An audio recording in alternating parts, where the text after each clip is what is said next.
তারপরে কিন্তু আপনারা কাজটা ঠিক করেন নাই। ঠিক আছে আমি কিন্তু সব জানি। এই আপনি এরকম খ্যাক করে হাসবেন না, মেজাজ খারাপ হচ্ছে কিন্তু। মেজাজ খারাপ, আমার মতো হাসি দিতে পারবো? বদমেজাজ, এই কারণে তো বদমেজাজ জামাই শ্বশুর বদনা। বদমেজাজি জামাই মানে? আপনার আব্বা কত ভালো মানুষ, কত সুন্দর করে কথা কয়, মুখে কত রস, আর আপনার মুখে তো কষ্ট কেন? আমার বাবাকে আপনি কোথায় পেলেন? আপনার বাবা মোবাইলে? মোবাইল তো আমার কাছে।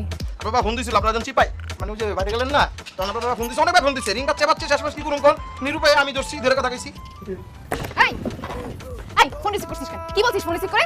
ফোন রিসিভ করে কইছি আপনার দুলাভাই এক লগে আছেন, এটাই তো কইছি, আর কিছু কই নাই। সে তো আসতেছে, এই টাকা নিয়ে যাবে, আর এটা ঠিক না কিন্তু বাসা থেকে পালানো, বুঝছেন? আমাকে নিয়ে আপনি কেন পালান?